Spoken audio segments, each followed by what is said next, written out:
So the first thing I want to do is, since we're going to be looking at all of your charts, I also wanted to share with you my chart so that you get an idea of who I am. So I'm Vanessa. I am a 5/1 emotional manifesting generator. And there are a couple of things that I want to point out in my chart that are going to be relevant to how you might receive me. And one of them is that I am a 5/1 profile. And we actually got tons of questions. Okay, somebody's saying they can't see the presentation. Victoria, can you see it? Yes, I can see the slides. Okay, so people are seeing it. Okay, so I'm not sure if the person in the presentation might have to change something in their view. All right. Okay, other people can see it, so that's good. So we got a lot of questions from 5/1s. And anybody that has a 5 in their profile, you know about the projection field. And when you have a 5 in your profile, and even if you don't, but you have a lot of fifth lines in other aspects of your chart, and I have 8 total, you're going to receive some projections. And specifically as a 5/1, I'm here to bring you actionable, practical solutions to the problems that you're struggling with. And sometimes those solutions can be pretty direct, pretty straightforward, not a lot of fluff. And sometimes it can even come across as a little bit of tough love. And I want you to know that my intention is to support you in the best way possible. I do also have a lot of tribal circuitry. I've got the 2750, the 3740 of community, and I'm going to deliver it in the most kindest and most loving way possible. All that being said, you may still get triggered by me. I also have gate 39 right down here, provocation. I happen to have it in the 5th line.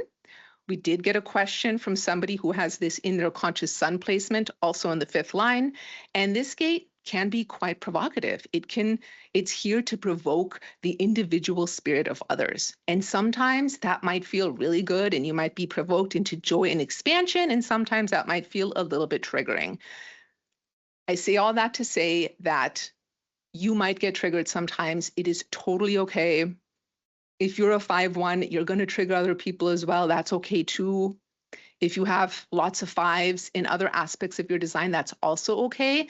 Just really pay attention and notice when you feel triggered, because it's in those times that there's really potential for a lot of growth, a lot of healing. I myself have a lot of mentors in my life that are also 5/1s, and sometimes they trigger me like crazy. And still, like, I can't look away because I also learn so much from them. So just notice if you feel triggered, it's totally okay. There's probably some gold in there, especially when you're feeling triggered. Now, the other thing I want to talk about, okay, we got a chat about sound freezing. Are you guys hearing me okay? Yes, no problems at all with the sound. Okay, perfect. All right, thank you guys, I appreciate that. Oh, let's get this chart to mine for a second. I want to talk a little bit about strategy and authority. And before you start rolling your eyes, because I know most of you here, if not all, are human design professionals, and you know all about strategy and authority, there's always more to say about it. And you're going to hear me refer you back to your inner authority a lot.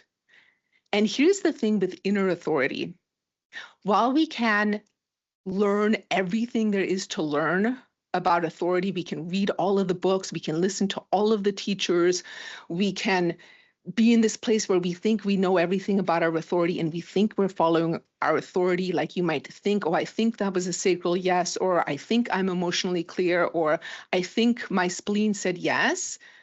Authority is not in your mind. It is not intellectual. And our mind will trip us up all of the time. Our mind loves to make decisions for us. It wants to keep us safe, and it feels like if it has control, we're somehow going to be safe. But the thing is that while the mind is an incredible, beautiful tool for conceptualizing, for creativity, for having ideas and opinions and sharing our thoughts, it is not a good tool for decision making. Our authority lives in our body. And the only way that human design is really going to make a difference in your life is when you truly embody your authority. And that takes time.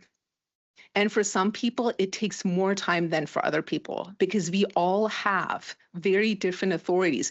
And even if you have the same authority as somebody else, you might have the same channel, you might even have the same planets in it, your conditioning is going to be different. And that is going to affect how your authority plays out. So when it comes to making decisions and you're overthinking them and you notice your mind is trying to talk you into something or it is trying to talk you out of something, pay attention. And yes, even if you have mental authority, that's really environmental authority. I just saw that question in the chat. Your authority, it's not that you're thinking what's correct. You are pondering and you're exploring in different environments. You might be soundboarding with different people. And I actually heard a mental projector talk about that when they get that clarity, they feel the resonance in their body, even though it's mental authority. So that is really something that you want to start paying close attention to, because some of the authorities, yes, environmental authority, reflector-like authority, like they're all going to be very different. And so you're the only one that knows what is true for you. And so you want to really start checking in with that, because your mind is going to try to talk you into and out of all kinds of things.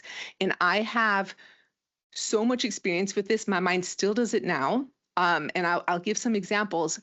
But when you notice it, when your mind is telling you, well, you should do it because this, and this, or you shouldn't do it because of this, and this, that is not your authority. That is your mind trying to logic and reason your way into or out of something. So really be aware when that happens. And this can really happen a lot with human design too, because we will try to over-intellectualize like all of our gates and our channels and our incarnation cross and our lines and all of this stuff. And we try to make our life fit what our chart says. But the truth is that when you really live in alignment, when you're following your authority and you're going through the deconditioning process, all of those things naturally appear. Like who you are will naturally come out. And of course, that requires deconditioning. And deconditioning is not a one and done. You get to decondition for the rest of your life because you are constantly being conditioned. This is like brushing your teeth. Like you do not just brush your teeth once and then you're done and that's it. Your teeth are going to get dirty again, and you're going to have to brush them again. You're going to have to keep them clean. That is how deconditioning works over time. Now, coming back to authority and feeling your own inner authority, some people are naturally attuned to their authority, and some people have a little bit of a harder time. And when you look at my chart here, you see I'm an emotional authority. And you also might see that my solar plexus is defined unconsciously. So it is not fully conscious. Both gates on my solar plexus are in red. They're on the unconscious side. So I'm not always fully aware. And then to add to that, it is split off from the rest of my chart. So while everything else is here is connected, all that energy is flowing all of the time. When I want to access my emotional authority, it is split off. Can you guys see my mouse? Yes. Okay, perfect. So thank you. So yeah, so my authority is not only unconscious, it is also split off.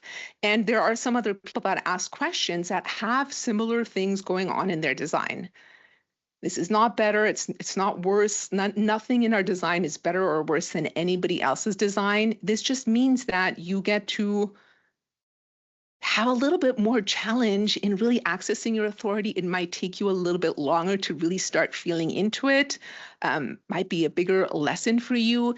And then as you uncover it, you can go really deep with it. So there is nothing wrong with this. It just might mean it might take you a little bit longer to really feel into your own inner authority than somebody else. And I'm going to give you another example here. So this is Gita's chart.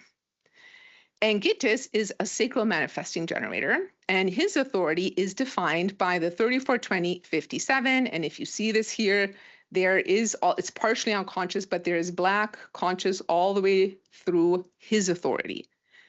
And the 57 is the most intuitive gate in the entire design. And Gittis, if you've ever had a conversation with him, you'll notice right away that he knows immediately what is and isn't correct for him. He has these gut feelings, these these inner knowings, and you can literally watch as you have a conversation with him or present him things to respond to, that it's very fast. He can make quick decisions in the moment. He's extremely intuitive. That doesn't mean he's necessarily always following his authority, because the thing is, once you know what your authority is, actually following it is part of what makes it challenging, because sometimes our authority is going to ask us to do things that are really scary, especially in your business. And this is when the mind might try to talk you out of it. It might logic its way out of why you should not do something because it's scary, or you don't know what's going to happen, or some of your fears might come up. We'll talk about some of those fears as well. So this is an experiment. Like, when your authority asks you to do something difficult, I want you to really experiment with trusting it and actually doing it. And this comes down to things like putting out content, doing Facebook Lives or Instagram Lives, or whatever it is, launching something new. If your authority said yes to it, then it's time to go ahead and actually follow it. Or the timing might be coming, because your authority might say yes and it might still not be the time, but it's on the horizon. So I want you to really feel into that, and to know that when you are uncomfortable, when you're doing something new, it means that you're growing. Because if you're comfortable all the time and you're just staying in your comfort zone, you're not going to grow. You're not going to do things in your business that will move you forward. So I really want you to have that reframe of the discomfort that you might feel, whether you're feeling nervous or anxious or scared, or you're doing something really difficult. That's actually a good sign, because it means that you're growing. And it doesn't matter how the thing ends up. It doesn't matter if, you fumble alive, or you say the wrong thing, or it doesn't go the way you planned. What matters is that you are taking courageous action and that you are growing. So I just wanted to preface that before we get into the questions. And remember, if you are on live, when your question comes up and you want to ask a follow-up, just be sure to mention in the chat that you are here. And then you can ask your follow-ups there as well. So we're going to start with Vicky.